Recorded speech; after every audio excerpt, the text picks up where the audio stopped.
Hello students, আজকের আমি class 11 এর নিউটনের গতিসূত্রের শেষের দিকগুলো একটু পড়াবো, বা নিউটনের গতিসূত্রে যে জিনিসগুলো অনলাইনে বলিনি সেগুলো একটু পড়িয়ে দিচ্ছি।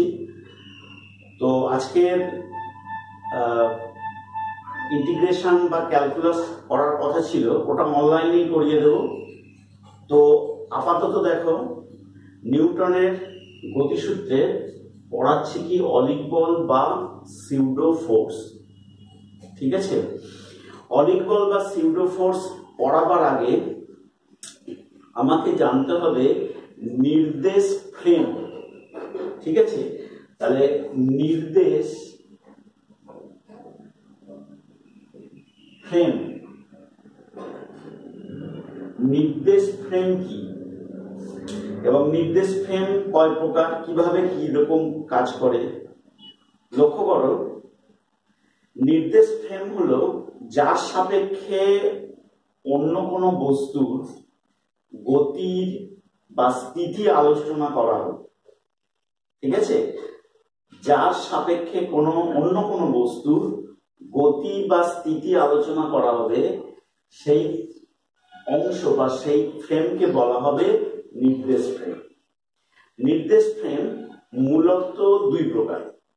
ঠিক আছে, নির্দেশ ফ্রেম মূলত দুই প্রকার। এক নম্বর হলো জড়তীয় নির্দেশ ফ্রেম,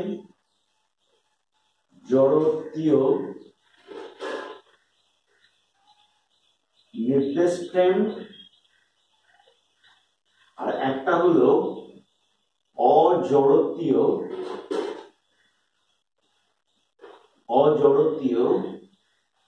নির্দেশ ফ্রেম। ঠিক আছে, প্রথমে দেখা যাক জড়তীয় নির্দেশ ফ্রেম ব্যাপারটা কি। একটা উদাহরণ দিয়ে বলি। ধরো আমি আমার এই ঘরে দাঁড়িয়ে আছি, তাহলে আমি স্থির অবস্থায় রয়েছে, মানে আমার স্থিতি আছে। আমি এই ঘরের সাপেক্ষে যদি ছুটে চলে যাই বা ত্বরণ যুক্ত হই, তখন কিন্তু আমার এই ঘরের সাপেক্ষেই হচ্ছি, কিন্তু আমার ঘরটা হলো কি একটা স্থির অংশ। তাহলে কোন স্থির অংশের সাপেক্ষে আমার স্থিতি বা গতি যখন আলোচনা করা হচ্ছে, সেই ফ্রেমকে বলা হবে জড়তীয় নির্দেশ ফ্রেম। কি বললাম, বোঝা গেল? আমি যখন আমার ঘরের সাপেক্ষে যদি ছোটাছুটি করি বা দাঁড়িয়ে থাকি, তাহলে আমার ঘরের সাপেক্ষে যখন আমি আমার গতি বা স্থিতিকে যখন ব্যাখ্যা বা বর্ণনা করব, সেটাকেই বলবো জড়তীয় নির্দেশতন্ত্র। এবং মজার জিনিস হলো, নিউটনের প্রথম গতিসূত্র, ঠিক আছে, নিউটনের প্রথম গতিসূত্রগুলো জড়তীয় নির্দেশ ফ্রেমেতেই কেবলমাত্র কাজ করে। এটা মাথায় রাখবে, খুব ইম্পর্টেন্ট কোশ্চেন। কিন্তু নিউটনের প্রথম গতিসূত্র সাধারণত জড়তীয় নির্দেশতন্ত্রের বা নির্দেশ ফ্রেমের মধ্যে কাজ করে। এইবার অজড়তীয় নির্দেশ ফ্রেম কি? কিছুই না। যদি কোনো ত্বরণজনিত নির্দেশ ফ্রেমকে ব্যাখ্যা করি, কিরকম ত্বরণজনিত নির্দেশ ফ্রেম? ধরো আমি কোনো গাড়ির মধ্যে দাঁড়িয়ে আছি, তাহলে আমি গাড়ির মধ্যে যদি দাঁড়িয়ে থাকি, তাহলে আমার স্থিতি আছে, আমার গতি নেই, আমি দাঁড়িয়ে আছি। ওই গাড়ির মধ্যে যদি আমি এবারে ছুটে এক প্রান্ত থেকে আর এক প্রান্তে যাই, বা ট্রেনের কামরা ধরো এক প্রান্ত থেকে যদি ছুটে আর এক প্রান্তে যাই, তাহলে আমার ত্বরণ আছে। যদি আমি ত্বরণে যাই তো ত্বরণ আছে, বেগে যদি যাই সমবেগ আছে। তো আমি ছুটতে ছুটতে যাচ্ছি, একটা ত্বরণ নিয়ে যাচ্ছি, তাহলে তখনও কিন্তু ট্রেনের কামরা বা বাস, সেটা হলো জড়তীয় নির্দেশতন্ত্র। কিন্তু যদি ট্রেনটা গতিশীল হয়, ট্রেনটা যদি ত্বরণ হয় বা বাস যদি ত্বরণশীল হয়, তখনই ওই নির্দেশতন্ত্রকে বলা হবে অজড়তীয় নির্দেশ ফ্রেম বা অজড়তীয় নির্দেশতন্ত্র। ঠিক আছে, তাহলে এটাকে বলা হচ্ছে তাহলে কিরকম কোন ত্বরণশীল নির্দেশতন্ত্র বা নির্দেশ ফ্রেমকে যদি ব্যাখ্যা করি সেটাই হবে অজড়তীয় নির্দেশ ফ্রেম, এবং এতে নিউটনের প্রথম গতিসূত্র প্রযোজ্য হয় না, কোনো রকমেই প্রযোজ্য হয় না।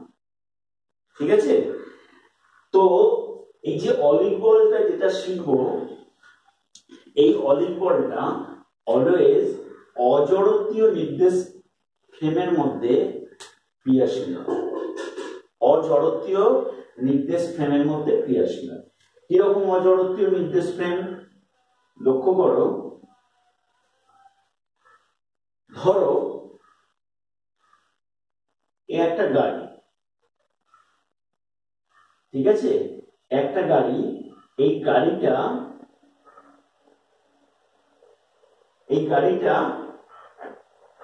ত্বরণে গতিশীল। ঠিক আছে, গাড়িটা কিরকম?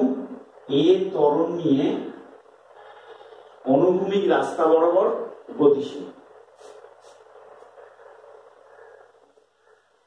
ঠিক আছে, তাহলে এই অবস্থায় আমরা যদি দেখি যে গাড়ির মধ্যে কেউ রয়েছে, গাড়ির মধ্যে ধরো কেউ রয়েছে, ধরো এখানে কোনো একটা দোলককে ঝোলানো আছে। তার আগে বলি, একটু জাস্ট বলছি, মনে করে নাও গাড়ির ত্বরণ শূন্য। গাড়ির ত্বরণ শূন্য মানে গাড়ি সমবেগে গতিশীল হতে পারে কিংবা গাড়ি স্থিরাবস্থায় থাকতে পারে। ফিজিক্সে সমবেগে গতিশীল গাড়ির যা অবস্থা, গাড়ি স্থিরাবস্থা থাকলেও সেই একই অবস্থা। কি বললাম, বোঝা গেছে? কোনো একটা গতিশীল গাড়ি যদি সমবেগে যায়, তার যে গতির অবস্থা, এবং গাড়ি যদি স্থিরাবস্থা থাকে তার গতির অবস্থাও একই। এই কন্ডিশনে যখন গাড়িটা ত্বরণ নেই, সেই ত্বরণহীন অবস্থায় গাড়ির ছাদ হতে যদি কোনো দোলককে ঝুলিয়ে দেওয়া যায়, দোলক, পেন্ডুলাম, দোলককে যদি ঝুলিয়ে দেওয়া যায়, দোলকটা কিন্তু এই জায়গাটাতেই স্থিরাবস্থায় থাকবে। ঠিক আছে, এই অবস্থায় আমরা নিচে দিকে দেখবো এমজি কাজ করেছে, উপরের দিকে কি কাজ করেছে? টেনশন বা সূতকটা। তাহলে এখান থেকে আমরা কি দেখলাম যে টি ইজ ইকুয়াল টু কি হবে? টি ইজ ইকুয়াল টু এমজি হবে। ওকে, তাহলে গাড়ি যখন সমবেগে গতিশীল বা গাড়ি স্থিরাবস্থায় রয়েছে বা ত্বরণহীন অবস্থায় রয়েছে, গাড়ির ছাদ হতে একটা হালকা সুতোর সাহায্যে কোনো পেন্ডুলাম বা বব বা পিণ্ড কে ঝুলিয়ে দিলে তার এই অবস্থাটা হবে। কিন্তু যদি গাড়িটি ত্বরণশীল হয়, তাহলে গাড়িটা তখন কি? এটা অজড়তীয় নির্দেশ ফ্রেম। অজড়তীয় নির্দেশ ফ্রেমের মধ্যে যারাই থাকবে তারা ত্বরণের বিপরীত অভিমুখে একটি বল অনুভব করবে। অলওয়েজ অলওয়েজ অলওয়েজ, যেখানে খুশি এটাকে অ্যাপ্লাই করতে পারো। আমি যেটা বললাম, তাহলে কি বললাম? কোন অজড়তীয় নির্দেশতন্ত্রের মধ্যে যদি কোনো বস্তু বা ব্যক্তি, ওই যদি অজড়তীয় নির্দেশতন্ত্রের মধ্যে যদি থাকে, তারা ত্বরণের বিপরীত অভিমুখে একটি বল অনুভব করবে। এই বলকেই বলা হবে অলিক বল বা সিউডো ফোর্স। ঠিক আছে, তাহলে এই বলকে আমরা কি বলবো? অলিক বল বা সিউডো ফোর্স। লক্ষ্য করো, যেই হচ্ছে যে এ ত্বরণ নিয়ে যাবে, তখনই এই দোলকটা আর সোজা থাকবে না। তখনই দোলক আর সোজা থাকবে না। কি হবে দোলকটা? দোলকটা এরকম পিছিয়ে এই আসবে। ত্বরণ যেদিকে, ঠিক তার উল্টো দিকে একটা বল অনুভব করবে। ভেক্টরের নিয়ম অনুযায়ী এটা হলো মাইনাস এম এ ভেক্টর। এ ত্বরণের উল্টো দিকে বলে মাইনাস।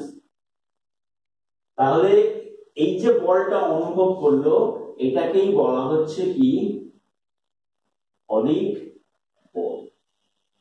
ক্লিয়ার? তাহলে এই জিনিসটাই হলো অলিক বল, অটোমেটিক্যালি পিছনের দিকে চলে যাবে। যেমন দেখো আমার হাতে একটা পেন আছে, লক্ষ্য করো লক্ষ্য করো, আমি যখন আমার হাতটাকে ত্বরণ নিয়ে সামনে যাব, পেনটা কিন্তু সোজা থাকবে না। লক্ষ্য করো পেনটা যাচ্ছে কোন দিকে, পিছনের দিকে। ওকে, ফের ব্যাপারটা দেখো, আমি পেনটাকে হালকা করেই ধরে রয়েছি, আমার হাত দিয়ে যদি ত্বরণে যাই তাহলে পেনটা চলে যাবে পিছনে। আবার আমি হাতটা যেতে যেতে, মানে আমার হাতটা যেতে যেতে যদি মন্দন তৈরি করি, মানে যদি দাঁড় করিয়ে দিই, পেনটা আবার সামনে চলে যাবে। ঠিক আছে, তাহলে মন্দন হয়ে গেলে এইদিকে চলে যাচ্ছে, আবার হাতটাকে ত্বরণে নিয়ে গেলে পেনটা উল্টো দিকে যাচ্ছে। তাহলে এই কনসেপ্টটাকেই বলা হচ্ছে কি অলিক বল বা সিউডো ফোর্স। তাহলে তাই যদি হয়ে থাকে, তাহলে এখান থেকে এই কোশ্চেনটাই এইচএস এ দিয়েছিল, প্রায় দুবার দিয়েছিল। তো লক্ষ্য করো কোশ্চেনটা ছিল গাড়ির ছাদ হতে একটি দোলক ঝুলছে, গাড়িটি এই ত্বরণ নিয়ে অনুভূমিক রাস্তা বরাবর গতিশীল। এই অবস্থায় সুতো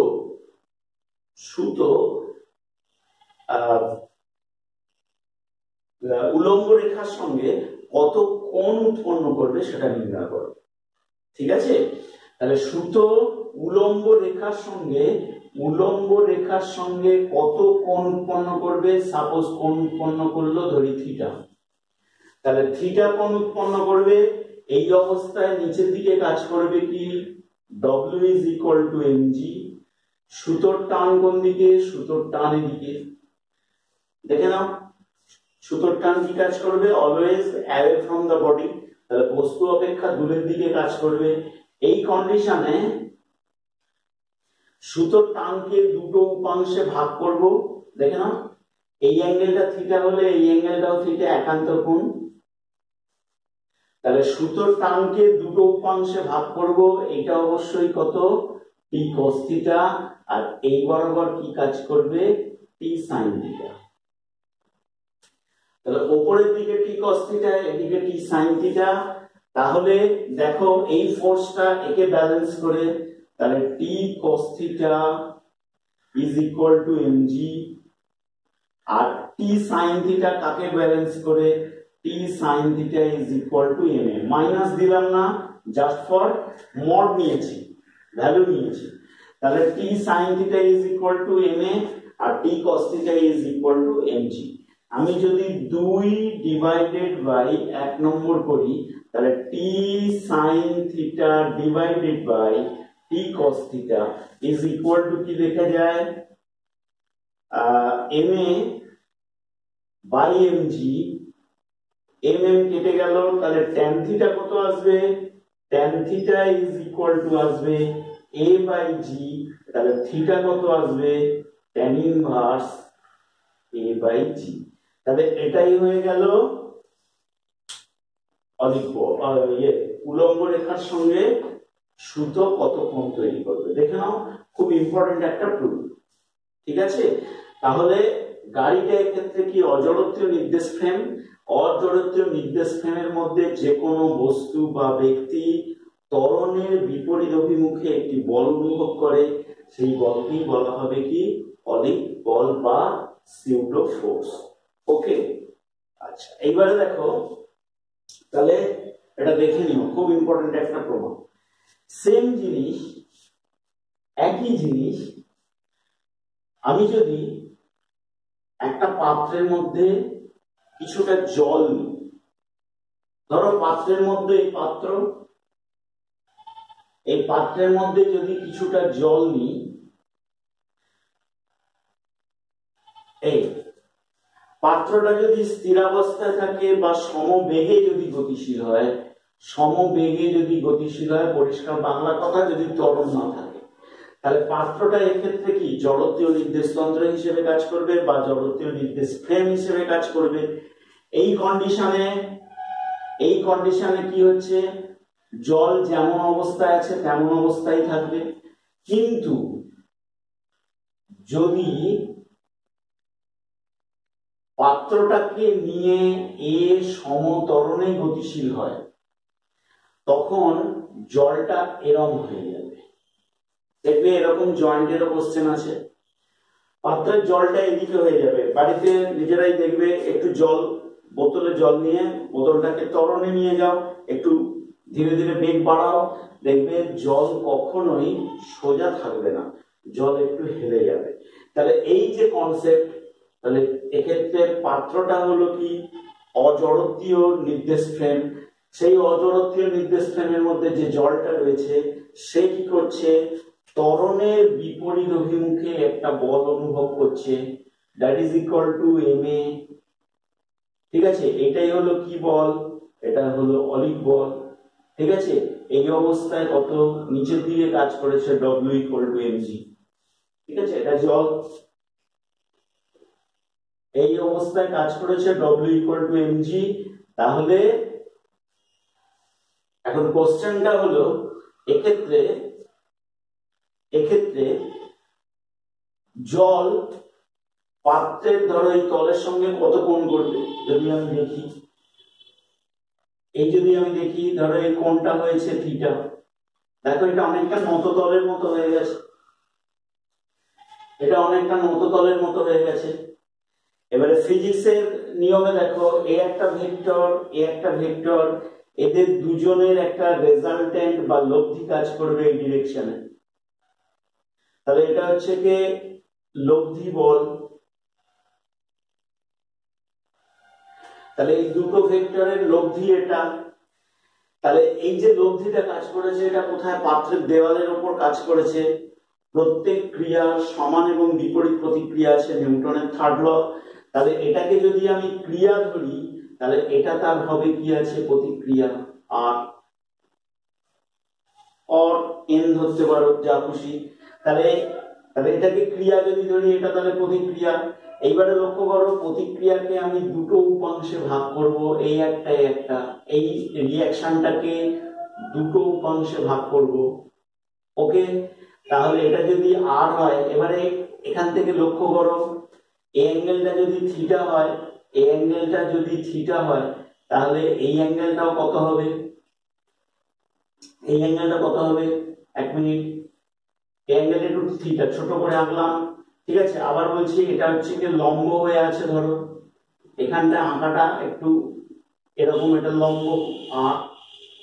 ঠিক আছে, তাহলে লক্ষ্য করো, এটা 90, এই অ্যাঙ্গেলটা কত হবে, এই অ্যাঙ্গেলটা 90 ডিগ্রি মাইনাস থিটা, এই ভেতরের অ্যাঙ্গেলটা দেখো 90 মাইনাস থিটা, তাহলে এই অ্যাঙ্গেলটা কত হবে, থিটা। তাহলে মাথায় ঢোকাও, তাহলে এই অ্যাঙ্গেলটা থিটা, এটা 90, এটা 90 মাইনাস থিটা, তাহলে এই অ্যাঙ্গেলটা থিটা। ঠিক আছে, তাহলে তাই যদি হয়ে থাকে, তাহলে এটা কত আসছে, আর cos থিটা, এই আর কে উপাংশে ভাঙবো, আর এটা কত আসবে, আর sin থিটা। এই কন্ডিশনে আমরা বলতে পারি আর cos থিটা, দেখো আর cos থিটা উপরের দিকে, ওজনটা কোন দিকে, নিচের দিকে, তাহলে একে ব্যালেন্সে নিয়ে নিল। আর cos থিটা কাকে ব্যালেন্সে নিল, mg কে নিল। আর sin থিটা কাকে ব্যালেন্সে নিল, অলিক বল ma কে ব্যালেন্সে নিল। তাহলে আর cos থিটা mg কে ব্যালেন্সে নিল, আর sin থিটা ma কে ব্যালেন্সে নিল।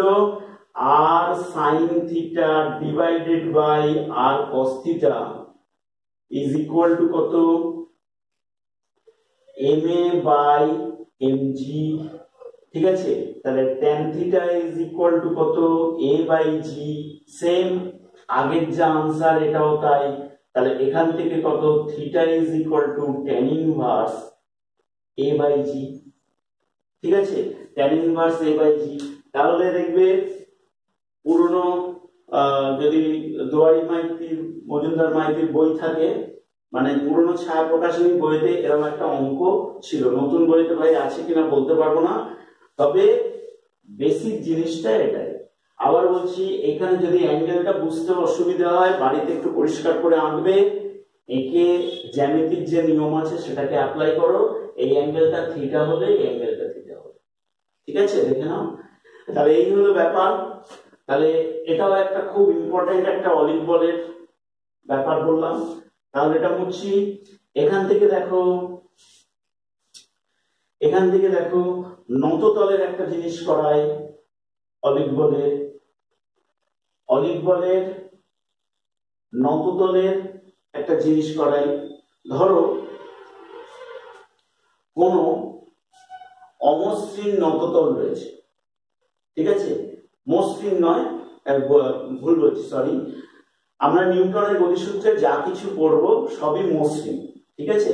তাহলে একটা মসৃণ নততল ধরো রয়েছে, নততল ছোটবেলা থেকেই পড়ে আসছো, তাহলে অনুভূমিকের সঙ্গে সূক্ষ্মকোণে আনত কোন তল, অনুভূমিকের সঙ্গে সূক্ষ্মকোণে আনত কোন তল, দ্যাট ইজ ইকুয়াল টু নততল। এই নততলের উপরে যদি কোনো বস্তুকে রাখা হয়, ধরো এরকম একটা কোনো বস্তুকে রাখা হয়েছে, ব্লক, এরকম একটা কোনো কাঠের ব্লককে রাখা হয়েছে, সঙ্গে সঙ্গে আমরা দেখব কাঠের ব্লকটা নেমে আসবে নিচের দিকে, বিকজ এখানে কি আছে, এটা হলো মসৃণ তল। তাহলে মসৃণ তলের জন্য এই জিনিসটা নিচের দিকে নেমে আসবে। এইবারে কত বল দ্বারা নামছে, দেখো নামতে গেলে একটা ত্বরণ পেতে গেলে অবশ্যই একটা ফোর্স দরকার, নিউটনের দ্বিতীয় গতিসূত্র তাই বলে। তো এখান থেকে যখন এটা নামছে, একটা ত্বরণ নিয়ে নামছে, হ্যাঁ, তাহলে এই ত্বরণের মান বা অ্যাক্সিলারেশন কত সেটাকে কি করে বার করবো। ধরো সিম্পল একটা জিনিস, আমার কাছে এরকম একটা জিনিস আছে, ওকে, এরকম একটা ধরো কাঠের ব্লক আছে, এক মিনিট, ধরো এই একটা নততল, তাহলে এখান থেকে কোনো ব্লকটাকে যদি আমি রেখে দিই, দেখো অটোমেটিক্যালি এটা পড়ে যাচ্ছে, তাও এটা তো পুরোপুরি মসৃণ নয়, তাহলে মোটামুটি একটু মসৃণ ধরেই নাও, তাহলে এই ব্লককে রাখলাম, এটা পড়ে যাচ্ছে।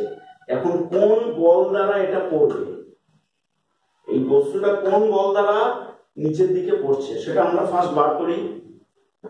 ওকে, দেখো লক্ষ্য করো, যে কোনো নততলের উপর কোনো বস্তুকে বা কোনো কাঠের ব্লককে যদি রাখা হয়, কিভাবে কোন ফোর্স কাজ করে এটা ফার্স্ট মাথায় ঢোকাও।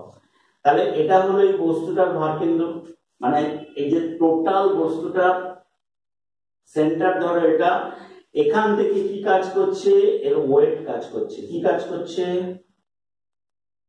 এখান থেকে কি কাজ করছে, এখান থেকে দেখো একদম সোজা, সরি, এখান থেকে এই তলের সোজা, যেহেতু এটা 90 ডিগ্রি, তাহলে এই তলের সোজাতে W ইকুয়াল টু কি কাজ করছে, mg, তাহলে এটা কাজ করলো নিচের দিকে। ওকে, তাহলে এটা ক্রিয়া করেছে, কার উপর কাজ করেছে, তলের উপর ক্রিয়া করেছে। এইবারে লক্ষ্য করো, প্রতিক্রিয়া বল কি সোজা হবে, মনে মনে যদি প্রশ্ন, মনে মনে যদি উত্তর আসে হ্যাঁ, কোনোদিন নয়, প্রতিক্রিয়া বল সোজা হবে না, লম্ব প্রতিক্রিয়া, মানে দেখো এই যে তলের তল তোমাকে লম্ব প্রতিক্রিয়া দেবে, that is equal two R or N. কি বললাম, বোঝা গেছে? তাহলে আবার এটা দেখাই, ধরো আমার কাছে একটা সমতল আছে, এর উপরে একটা জিনিস আছে, এর লম্ব প্রতিক্রিয়া কোন দিকে কাজ করবে, পেন বরাবর। লক্ষ্য করো, লম্ব প্রতিক্রিয়া কাজ করছে পেন বরাবর। এইবার নততল হয়ে গেল, তাহলে লম্ব প্রতিক্রিয়া কেমন, পেন তো হচ্ছে না, লম্ব প্রতিক্রিয়া এরকম, মানে দেখো আর যেদিকে কাজ করেছে সেদিকে, এই লম্ব প্রতিক্রিয়া কাজ করেছে এরকম। তাহলে তাই যদি হয়ে থাকে, এইবারে লক্ষ্য করো, এই অ্যাঙ্গেলটা থিটা হলে এই অ্যাঙ্গেলটা থিটা, কেন ভেবে দেখো, এই অ্যাঙ্গেলটা 90, এই কোণটা কত আসবে, 90 মাইনাস থিটা, এই কোণটা কত আসবে, 90 ডিগ্রি মাইনাস থিটা। আবার এই তলের সঙ্গে এটা কোণ করে আছে কত, গোটা কোণটা কত করে আছে, 90 ডিগ্রি, তাহলে এই কোণটা কত আসবে, ভেতরের কোণটা আসবে থিটা, ঠিক আছে। তাহলে তাই যদি হয়ে থাকে,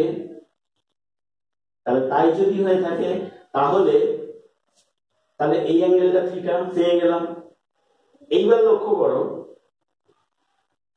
নিচের দিকে কাজ করেছে MG, W equal to MG. এই এমজি কে আমরা দুটো উপাংশে ভাঙবো, দ্যাট ইজ ইকুয়াল টু কত, এমজি কস থিটা। আর এই বরাবর কি কাজ করবে, এমজি সাইন থিটা। তাহলে লক্ষ্য করো, যে কোনো নততলের উপর, থিটা নতি বিশিষ্ট যে কোনো নততলের উপর যদি কোনো একটা বস্তুকে রাখা হয়, যে কোনো ধরনের বস্তুকে, তার উপরে মেনলি নততল বরাবর একটা ফোর্স কাজ করে, সেটা হলো কত, এমজি সাইন থিটা। এই ফোর্সটা কোন দিকে, নততল বরাবর, অর্থাৎ এই বস্তুটাকে নততল বরাবর নিচে নামিয়ে দেবে। ঠিক আছে, তাহলে এই বস্তুটাকে নততল বরাবর নিচের দিকে নামিয়ে দিয়ে দেবে। ঠিক আছে, আর কাকে ব্যালেন্স করবে, আর ব্যালেন্স করবে এমজি কস থিটাকে। দেখে নাও, কারণ একে ব্যালেন্স করার মতো আপাতত কোনো ফোর্স নেই, যেহেতু এটা মসৃণ তল।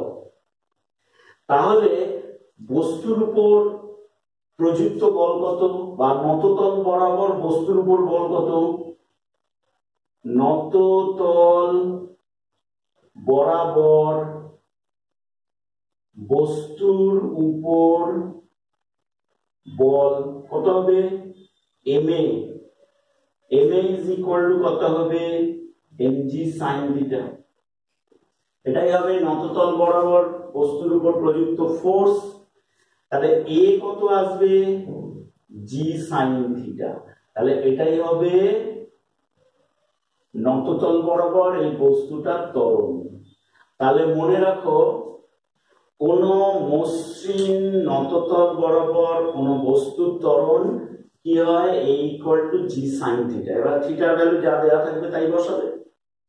ঠিক আছে, ফের আরেকবার বলি, এই হচ্ছে কি বস্তুটা, এই নততল, এই বস্তুটা যদি নেমে আসে, এর ত্বরণের ভ্যালু কত, জি সাইন থিটা। দেখো, লক্ষ্য করো, আমি তলের পরিমাণ কমিয়ে দিচ্ছি, বস্তুর ত্বরণ প্রায় নেই।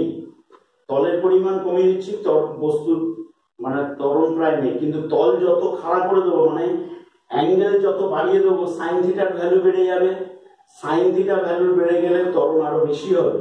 এই দেখে নাও, ত্বরণ আরো বেশি হবে। তাহলে জি যেহেতু কনস্ট্যান্ট, তাহলে ত্বরণের মান নির্ভর করবে কার উপর, সাইন থিটার উপর। ওকে, তাহলে আমরা কি শিখলাম, কোন মসৃণ নততল বরাবর কোন বস্তুর ত্বরণের পরিমাণ এ ইকুয়াল টু কত হয়, এ ইকুয়াল টু হয় জি সাইন থিটা।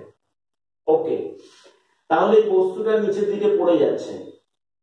এইবারে আমি এখানে কি শিখছি, আমি এখানে শিখছি অলিক বল বা সিউডো ফোর্স কি। অলিক বল বা সিউডো ফোর্স কি, খুব ভালো করে এবার লক্ষ্য করো।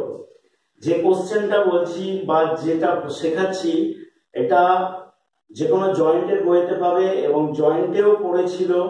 কোশ্চেনটা দেখো, তাহলে আমি এটা মুছছি। ঠিক আছে, এখান থেকে লক্ষ্য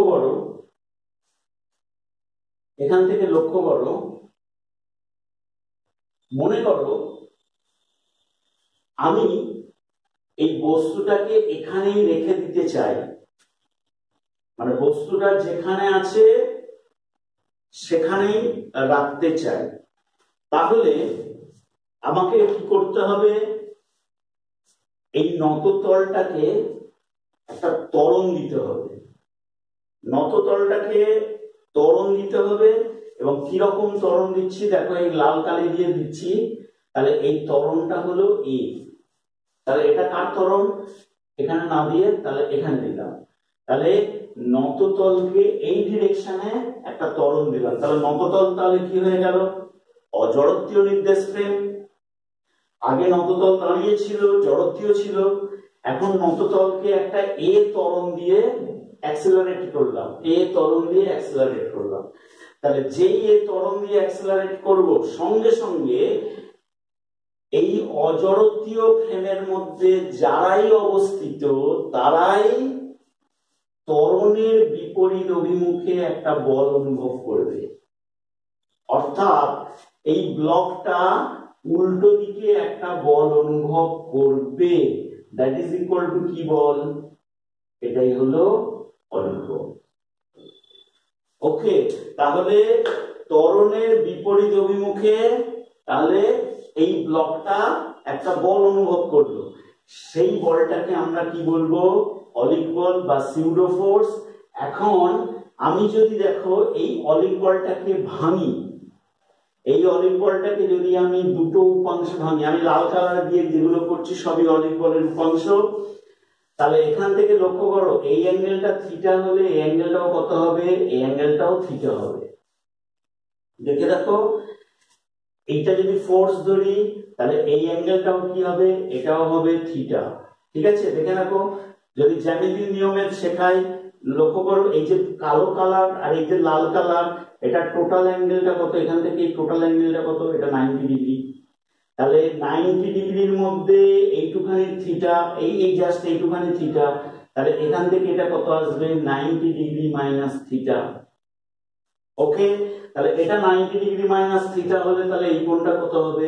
অবশ্যই থিটা হবে।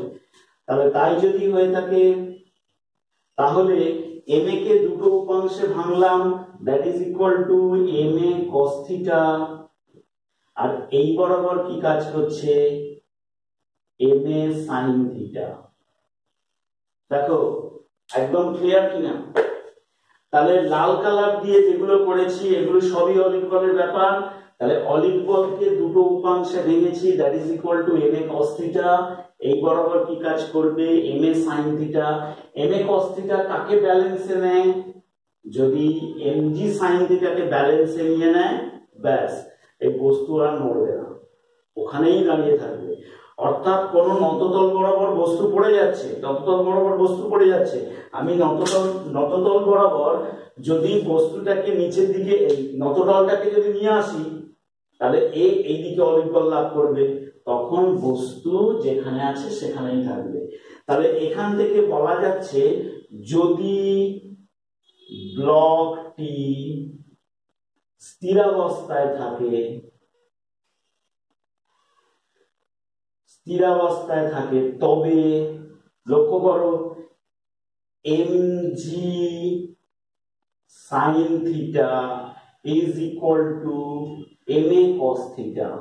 দেখো যদি মানে ব্লকটি যদি স্থিরাবস্থায় থাকে, m g sine theta equal to m a হয়ে গেল, এম এম কেটে গেল, এ সমান কত? G tan theta. তাহলে এখান থেকেও এরকম বলতে পারি যে এই নততলটাকে যদি এ সমান জি ট্যান থিটা ত্বরণে নিয়ে যাওয়া যায়, তাহলে এই ব্লকটা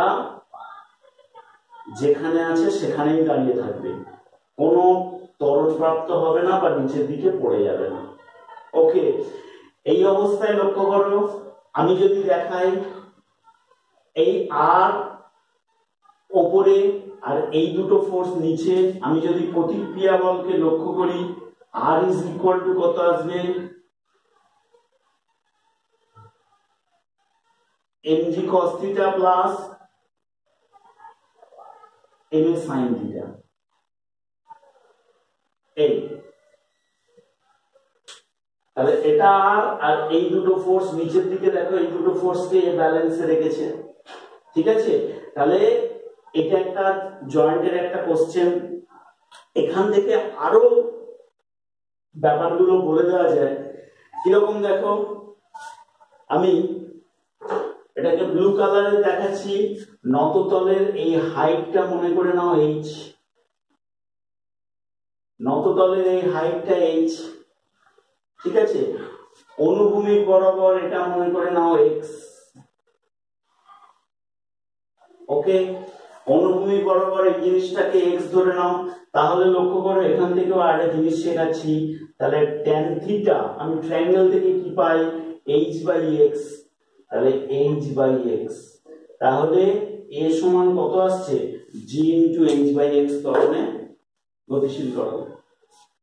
ক্লিয়ার? তাহলে এখান থেকে এরকম একটা খুব ভালো কোশ্চেন আমরা পেতে পারি। ওকে, তাহলে তাই যদি হয়ে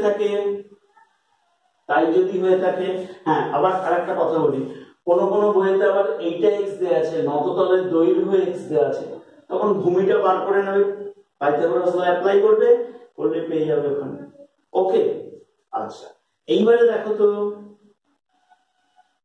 অলিক বলের আর একটা ভালো উদাহরণ দিই। অলিক বলের আর একটা ভালো উদাহরণ দিই। ধরো একটা স্থির লিফটের মধ্যে একটা নততল রয়েছে। ধরো এটা হলো একটা লিফট, ঠিক আছে? এই লিফটের মধ্যে একটা নততল রয়েছে, এরকম একটা নততল। লিফটের মধ্যে নততল রয়েছে, নতিকোণ কত? অবশ্যই থিটা, অবশ্যই থিটা। তাহলে এর উপরে একটা বস্তু রয়েছে, বস্তুটা নততল বরাবর নিচে চলে যাচ্ছে যদি লিফটটা স্থিরাবস্থায় থাকে। লিফট যদি স্থিরাবস্থায় থাকে তাহলে কি কি কাজ করছে বস্তুটার উপর? W = mg, এই বরাবর কাজ করছে রিঅ্যাকশন আর, এই অ্যাঙ্গেলটা থিটা হলে অ্যাঙ্গেলটা থিটা, এটা হলো কত? mg cos theta. আর এই বরাবর কি কাজ করবে? mg sin theta. ওকে, বস্তু নততল বরাবর নিচের দিকে নেমে আসছে, অটোমেটিক্যালি নেমে আসছে। এইবারে লক্ষ্য করো, আমি যদি লিফটটাকে নিয়ে a < g ত্বরণে নিচের দিকে নামাই, পড়েছি তো লিফটের থিওরি গুলো পড়েছি তো। লিফটকে যদি a < g ত্বরণে নিচের দিকে নামাই, সঙ্গে সঙ্গে দেখো এই বস্তুটা যেহেতু একটা অজড়ত্বীয় ফ্রেমের মধ্যে রয়েছে, তাহলে এই বস্তুটা ত্বরণের বিপরীত অভিমুখে, ত্বরণ যেদিকে তার ঠিক বিপরীত অভিমুখে, এটা মাথায় রাখবে কিন্তু সব সময়, ত্বরণ যেদিকে তার ঠিক বিপরীত অভিমুখে অলিক বল লাভ করবে। অলিক বল লাভ করলো, তাহলে লাল কালারের যেটা দিলাম এটা কি বল? অবশ্যই অলিক বল। এইবারে লক্ষ্য করো, theta is equal to this, এই অ্যাঙ্গেলটা থিটা, বিপরীত কোণ এই অ্যাঙ্গেলটা থিটা। এম এ কে দুটো উপাংশে ভাগলাম, এই বরাবর কি আছে? এম এ cos থিটা, আর এই বরাবর কি আছে? M A sin theta. লক্ষ্য করো, এই বরাবর M A sin theta. Okay, clear? তাহলে এই বরাবর এম এ sin থিটা। তাহলে এই যে দুটো ব্যাপার mg sin theta R m a sin থিটার মধ্যে, যেহেতু g গ্রেটার দ্যান a, যেহেতু g গ্রেটার দ্যান a, সেই হেতু mg sin theta is greater than ma sin theta. অর্থাৎ এই ফোর্সটা বড় কার থেকে? এই ফোর্সের থেকে। তখনও বস্তু নিচের দিকে পড়বে, তখনও বস্তু নিচের দিকে পড়বে। কেন পড়বে? mg sin থিটা বড়, ma sin থিটাটা ছোট, তাহলে বস্তু উপর থেকে নিচের দিকে পড়ে যাবে। কিন্তু আগে যেটা ফ্রিলি পড়ছিল, ঠিক আছে, আগে বলতে আগে যেটা দেখাচ্ছিলাম শুধুমাত্র g sin থিটা ত্বরণে পড়ছিল, এখন কিন্তু বস্তু g sin থিটা ত্বরণে আর পড়বে না। কেন? বস্তুর উপরে দুখানা ফোর্স কাজ করেছে, একটা ফোর্স উল্টো দিকে আর একটা ফোর্স এইদিকে কাজ করেছে mg sin থিটা, এর উল্টো দিকে আর একটা ফোর্স কাজ করেছে। তাহলে একে বাধা দিচ্ছে কে? mg sin থিটাকে বাধা দিচ্ছে কে? ma sin theta. এই অবস্থায় নততল বরাবর লব্ধ বল ma ড্যাশ ধরলাম। why ma dash? আমি এখানে একটা ma আছে, ঠিক আছে, এদের দুজনকে বিয়োগ করতে হবে। বিয়োগ করলে যেটা পাবো mg sin theta minus ma sin theta, তাহলে m into g minus a sin theta. তাহলে এটাই হবে নততল বরাবর এখন লব্ধ বল। অর্থাৎ এটা বাঁধা দিয়েছে mg sin থিটা, কাকে বাঁধা দিয়েছে mg, ভুল বলছি, ma sin থিটা বাঁধা দিয়েছে কাকে, mg sin থিটা কে। ফলে এই ব্লকটা ফ্রিলি পড়বে না, তাহলে কত ত্বরণে পড়বে, তাহলে ব্লকের ত্বরণ নততল বরাবর ব্লকের ত্বরণ, নত কেন লেখাই আছে, এখানে লেখা আছে নততল বরাবর ব্লকের ত্বরণ কত আসবে, a dash is equal to আসবে g minus a sin theta. তাহলে এটাই হবে নততল বরাবর এখন ব্লকের ত্বরণ হয়েছে। এই ব্লকটা কিন্তু এখানে দাঁড়িয়ে থাকবে না, নিচে পড়ে যাবে। কে বাঁধা দিয়েছে, m a sin থিটা বাঁধা দিয়েছে। তাহলে এখন ব্লকের ত্বরণ কত, g minus a sin theta. এই কন্ডিশনে আমি লিফটের ত্বরণকে বাড়াতে থাকলাম, বাড়িয়ে বাড়িয়ে বাড়িয়ে বাড়িয়ে ঠিক যে মুহূর্তে, এটা মুছছি কিন্তু, ঠিক যে মুহূর্তে a equal to g হয়ে যাবে, অর্থাৎ লিফটের দড়ি ছিঁড়ে গেলে বা লিফট যদি অবাধে নিচের দিকে পড়ে, a equal to g হয়ে গেলে এর ভ্যালুটা পুট করে দাও, a dash equal to g minus g into sin theta. তাহলে a dash is equal to কি হয়ে যাবে, 0। মানে নততল বরাবর বস্তুর ত্বরণ আর নেই, নয় বস্তু সমবেগে পড়বে, আর যদি দাঁড়িয়ে থাকতো স্থির অবস্থায় দাঁড়িয়ে থাকবে। দেখো ক্লিয়ার, নয় বস্তু সমবেগে পড়বে, যেহেতু পড়ছিল বলে ধরে নিলাম, তাহলে সমবেগে পড়বে, কিংবা যদি দাঁড়িয়ে থাকতো চিরকাল দাঁড়িয়ে থাকবে। তাহলে এই হলো ব্যাপার, ক্লিয়ার। তাহলে এইবার লক্ষ্য করো,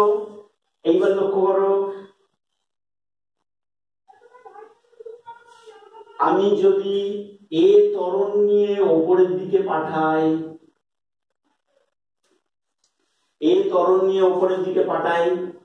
এক্ষেত্রে গ্রেটার দেন জি হতে পারে, যা খুশি হতে পারে, ওরকম নেই।